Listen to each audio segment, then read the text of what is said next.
This is space, and this is an egg moments before I attempted the world's highest egg drop. Now, in an egg drop competition, in case you never had the chance to do it yourself in school, the goal is to build a contraption that can protect a raw egg from breaking when dropped from the tallest height possible. So my original plan was to drop an egg in a contraption I built from the world's tallest building. But humans are always building taller buildings, so if I really wanted to future-proof this record, I realized I would need to go all the way to the top and straight to outer space. And when I started on this journey 3 years ago, I knew if I could draw on my experience of landing stuff on other planets, I would be guaranteed the record. But what I didn't know is this would be the most physically, financially, and mentally draining video I would ever attempt. But first, let me just explain what I was thinking. The plan was to clamp an egg to the front of a rocket, then attach that rocket to a weather balloon and take it up to space. Once there, the weather balloon would release it, and just by using gravity only, the rocket would eventually accelerate past Mach 1, breaking the speed of sound, and then it would autonomously adjust the forefins on the back to steer itself to the target location, and then at 300 feet above the ground, it would release the egg, which would free fall onto a mattress that we'd placed on the ground. And that all seemed pretty straightforward. So like any good engineers would, we broke the problem down into smaller steps, starting first with calculating the terminal velocity of an egg. And by terminal velocity, I mean that any object, including humans, have a maximum speed at which they fall once the force of Earth pulling you towards it balances with the pushback force from bumping into more and more air molecules as you start to fall faster. For humans, that max speed is about 120 miles per hour, and after doing some simple math for an egg, it tops out at 75 miles per hour. So to make sure the egg wouldn't break if we dropped it onto a mattress at its terminal velocity, we ran our first test. And since we couldn't find a tall enough building whose lawyers would agree to let us hurl an egg off the side and onto a mattress, we had to improvise a bit. 83. Yes! Check the egg. No cracks. So our mattress will protect an egg even if it's traveling faster than its terminal velocity. That's a good start. The next step in our DIY space program was to head back to my friends in the small farming town of Gridley, California, which is the place where we broke the elephant toothpaste world record, where the plan was to set out a target mattress for the egg to land on in the middle of a field, with a little bit of margin built in just in case. All right, so we've got the smoke charge back here so that as we're like coming down from the sky, we want to be able to pick it out. This is the computer, here's the fins. This, by the way, is Joe, and he has a fascinating channel called BPS Space. And what makes him especially cool is he didn't go to school for any kind of engineering degree. He's all self-taught and recently even landed a launched rocket SpaceX style after 7 years of trying. Joe was in charge of tracking and guiding the rocket to the mattress using these movable tail fins, whereas I was in charge of the payload. In other words, how we would keep the egg from freezing on the way up in a little oven with heaters which would break away before we dropped, along with the mechanisms to release the egg itself. Release the egg! And the purpose of this first trip to Gridley was a flight characterization test. Basically, before we spent all the time and money taking the balloon all the way up to space, we were here just to do a low altitude test at 10,000 feet, just to prove to ourselves we could steer the rocket using the fins. We're setting all sorts of world records out here. World's largest mattress, fastest egg, tallest egg drop. What could possibly go wrong? Besides like 4,000 things. And so with everything more or less in place and ready to go, all we needed now was an official egg, which thankfully Gridley has in abundance. Hi. I'm sorry. This is terrifying. Okay. Oh, no. Hey. The precious egg. In the history of our universe, this is the first chicken that's ever laid an egg that will go faster than the speed of sound. Supersonic. Mach 1.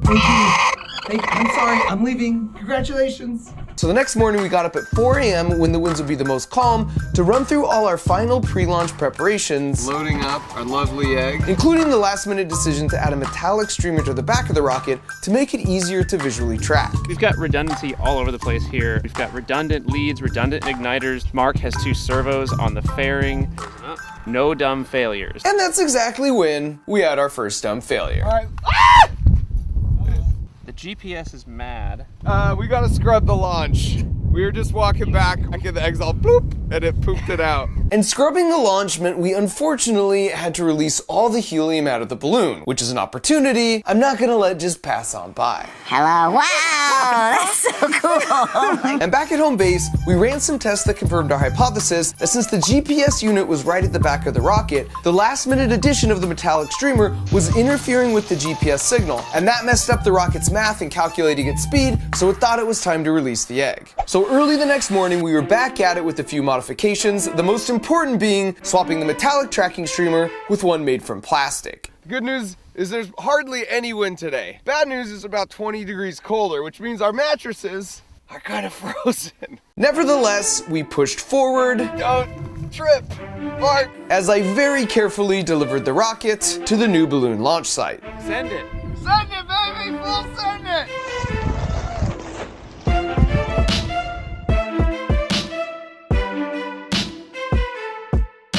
It's happening. Should we see it? Oh yeah, I see it.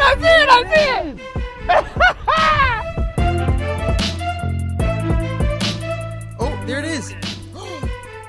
And while the whole thing looked really cool, So we might be in trouble. we quickly realized the balloon was rising at a slower rate than we anticipated, We're already south and we're only halfway up. which totally threw off the predicted trajectory. And so after a few more minutes, we decided to manually drop the rocket, because we were already way too far off course for the rocket to make up the lateral distance to the mattress, using just the fins and gravity. 3, 2, 1, clicked.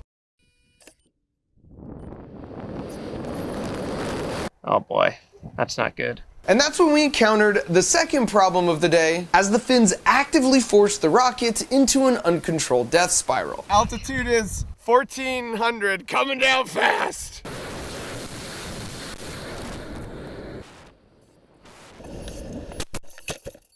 Well, it landed somewhere. Check the mattress just in case. And since we have the GPS coordinates of the rocket, we headed out to track it down. The real question is, what's the status of the egg?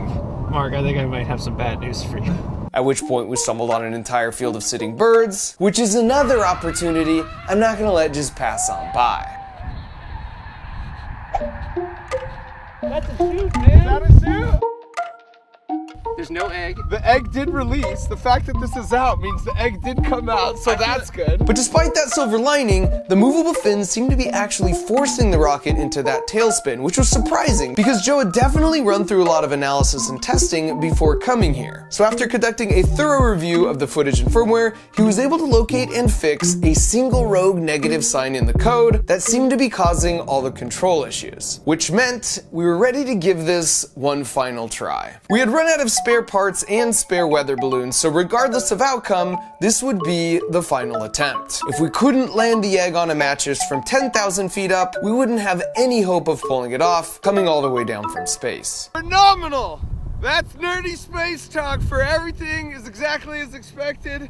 I'm standing in the middle of the world's largest mattress, where hopefully the egg will be landing in like 45 minutes. Otherwise, we're pivoting. And my new video is world's largest mattress.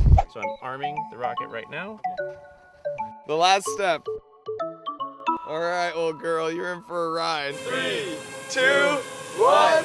Let her ride, baby. Looking good so far. We're at 500 meters. Now, in order for the balloon to hit the target mattress, for each launch, we'd started from different spots around Gridley, which raises an interesting question maybe you've wondered yourself. How do big balloons like hot air balloons steer themselves? Or I guess even just know where they're going to land? And the answer is, computers know the wind direction and speed at every height as you go up. So on a given day, if these are the predicted wind directions and speeds, we would need to launch here to be directly above the mattress when we got to 10,000 feet. But how we know all this information is the fascinating part, because every day it's someone's job to launch 2 balloons like this into the sky at noon and midnight London time. But this is done in over 1,000 locations all around the world at those same 2 exact moments. And these balloons all have something called a radiosonde attached to them that measures things like altitude, pressure, temperature, and wind, and then they transmit the information back to the ground stations, which gets fed into supercomputers, and that's the reason weather and wind predictions can be so accurate. So 2,000 of these massive weather balloons go up every day and then eventually pop and just land somewhere. And since they're transmitting a signal, some folks make a hobby out of just trying to track them down.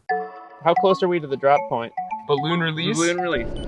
That's it. And this time we were releasing right in the target drop zone, which was good news on one hand, but it raised some new challenges on the other. Where is it? Grab a chair! 400. Grab a chair! 300. You see something? Altitude 98 meters. I think we're down. Everyone okay?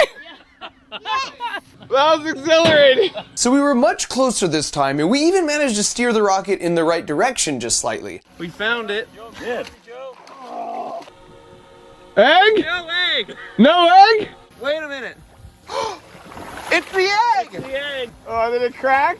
I mean, it's not cracked. So after 3 failed attempts, we still seemed pretty far off from where we needed to be, which meant it was time for the ultimate phone a friend with my buddy Adam Stelzner, who you might recognize as this guy from when we landed Curiosity on Mars. Touchdown confirmed. We're safe on Mars. He has a PhD from Caltech, and he's also the chief engineer for Perseverance and Mars Sample Return. And so after explaining to Adam what we were trying to do, he immediately spotted a fatal flaw in our brilliant plan. And you're doing terminal guidance to something about the size of a house. How are you going to do that? How do you do that? I mean, I know how you physically do that. How do you not get busted by the FAA? In other words, we were basically attempting to make a precision-guided missile. Dude, there are thousands of people who have done this before, and they are sworn by federal law not to say a single word to you.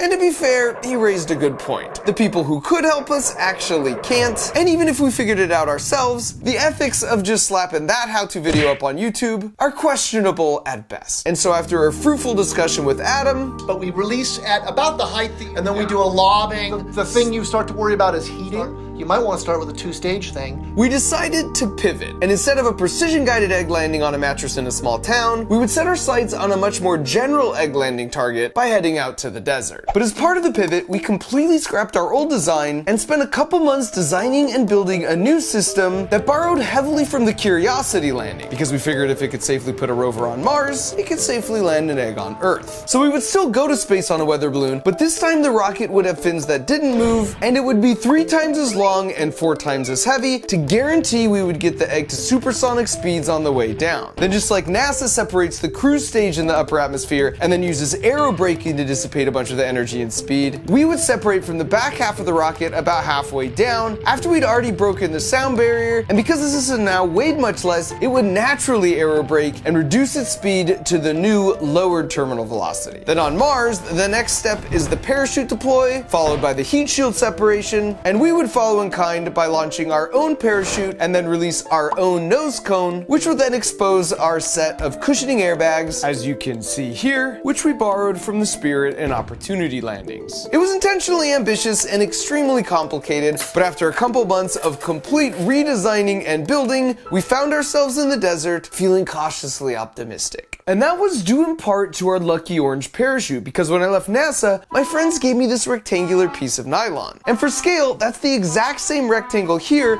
that's part of the parachute the Curiosity rover used to land. So that piece of parachute is actually one of the 80 rectangles you see here as they were running the final tests in the world's largest wind tunnel. And so it only felt fitting that after some scribing, a bit of cutting, and a little sewing, it had nobly repurposed itself for the new mission. So as the sun went down, back at the hotel, we worked late into the night on final preparations. This was an idea and a passion project 3 years in the making, and it took a staggering amount of work even to get us to this point. We had thought and prepared for so many things that could go wrong, and while I was feeling optimistic, I knew at the end of the day, it was the laws of physics that would ultimately determine our fate. So early the next morning, the crew in charge of the balloon got to the launch site to start filling it up. And this balloon looks a little different than the others because it's a zero pressure weather balloon. The advantage these have over a typical weather balloon is they can go higher up into space, carry more weight, and they're open on the bottom, which means they equalize to the pressure and it's impossible for them to pop. So when you want it to come down, you send a signal that will pull down on a string that's sewn into the side of the balloon, and it opens like a zipper and self-destructs. The downside is they're incredibly lightweight and so thin and delicate, you have to be really careful and touch it with gloves. And they were about an hour into filling it with the 4 massive tanks of helium we had on hand when we made a gut-wrenching discovery.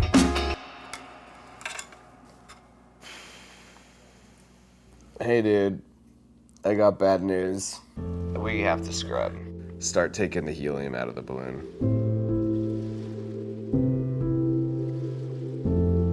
Launch scrubbed.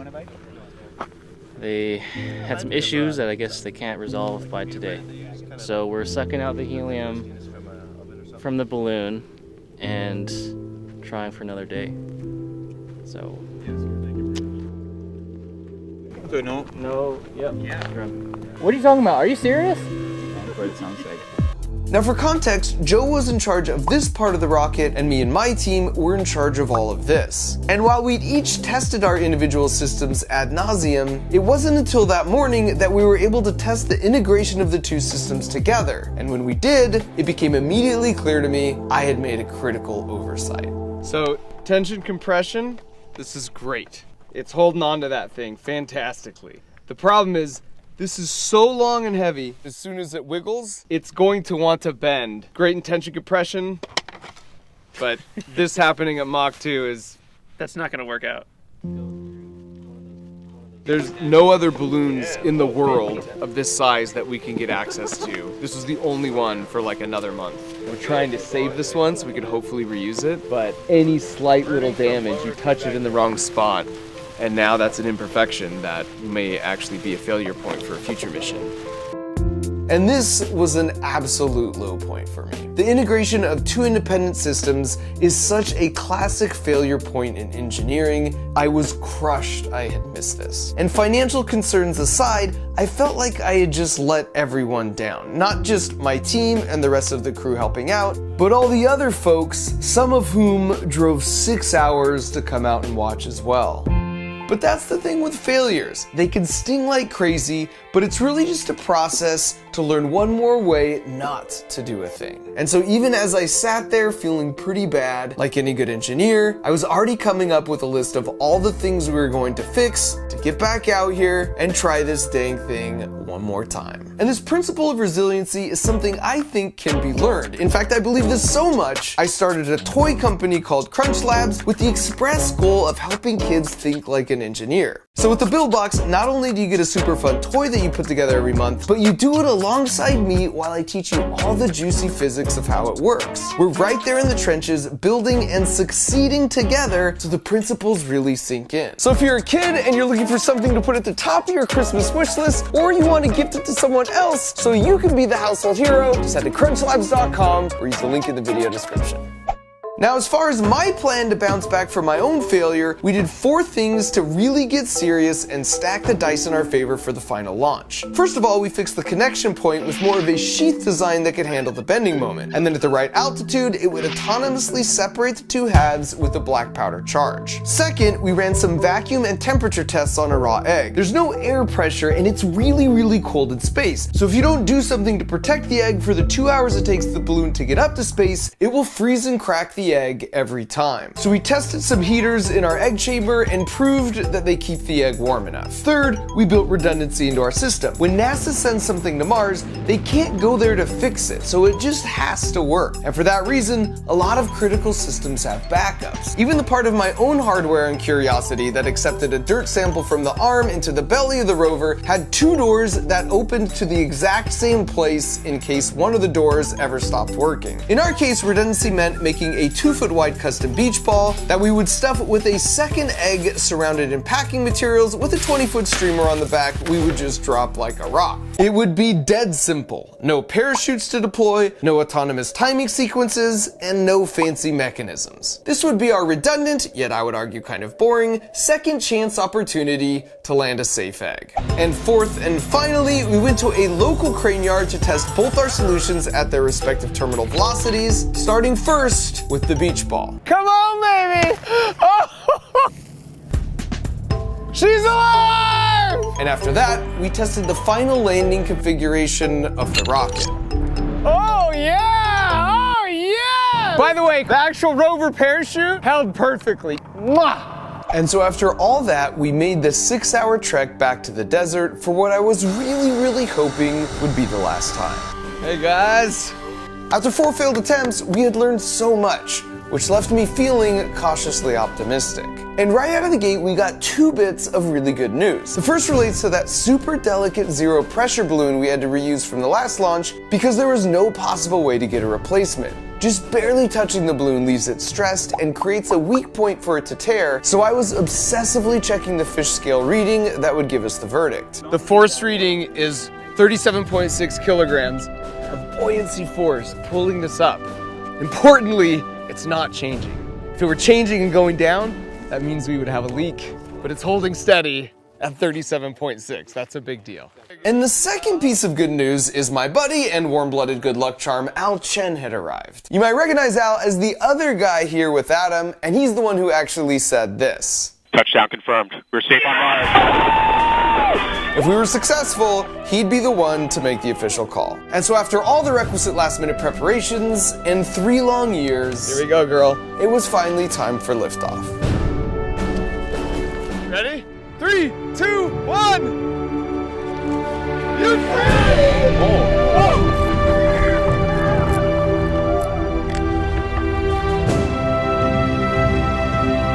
And everything was looking good.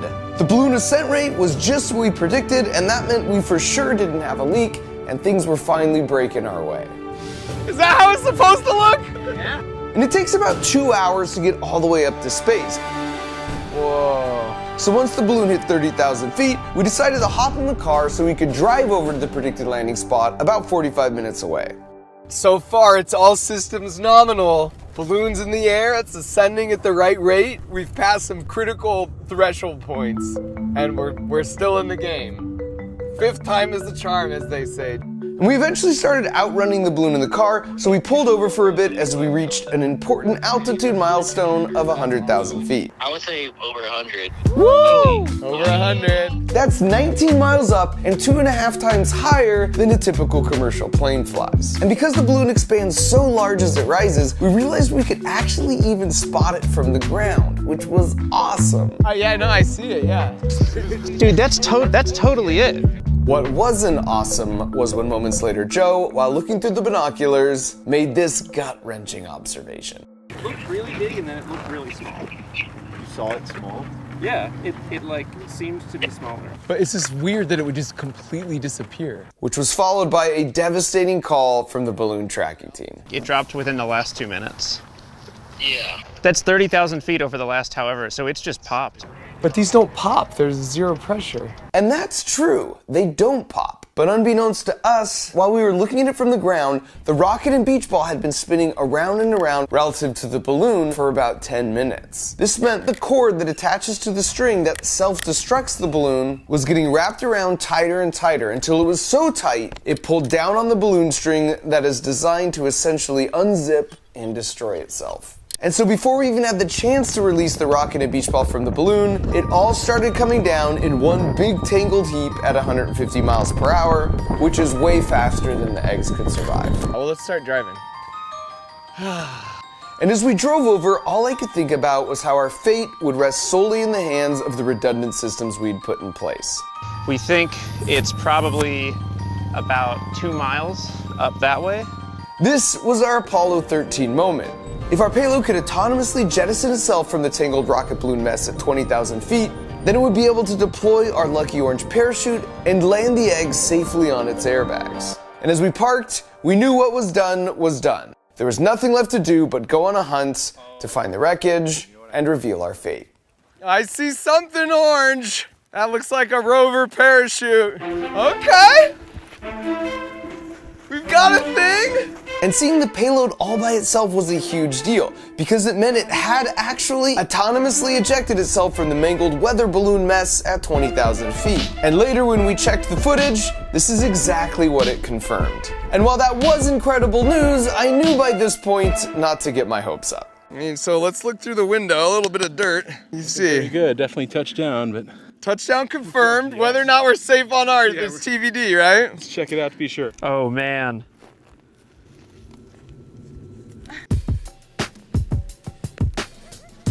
Touchdown confirmed. We're safe on Earth. We're safe on Earth! That is a hot egg! It was in space and now it's on Earth and it's not broken. After that, we tracked down the beach ball, which as far as I was concerned, was just extra credit at this point. This is the backup, the simple solution, the true engineer's solution here. Oh my God. Look at that. Touchdown confirmed. Look at that. We're safe on Earth. We are safe on Earth! 2 for 2, baby! 2 for 2! And as we walked away with 2 uncracked eggs in hand, I was reminded that in life, things rarely unfold how we think they will, but by learning from your failures, coupled with a bit of tenacity, us humans can accomplish a feat as incredible as the world's smartest Martian robot, or as ridiculous as the world's tallest egg drop. You know what would be cool? Because I hope you learned something by watching this video, but how much more would you have learned if you were out there in the desert with me, helping to troubleshoot and put the rocket together? Well, I got great news for you, because I got the next best thing, and it's called the Crunch Labs Build Box. It's a toy that gets delivered right to your doorstep every month, and then we build it together while I teach you all the juicy physics that make it work. You're basically unlocking your own personal Mark Rober video every month, where you learn a new engineering principle that will have you not just building like an engineer, but more importantly, thinking like an engineer. So you develop that resilience and those problem-solving skills. And by the way, don't go sleeping on just how cool the toys we'll be building together actually are.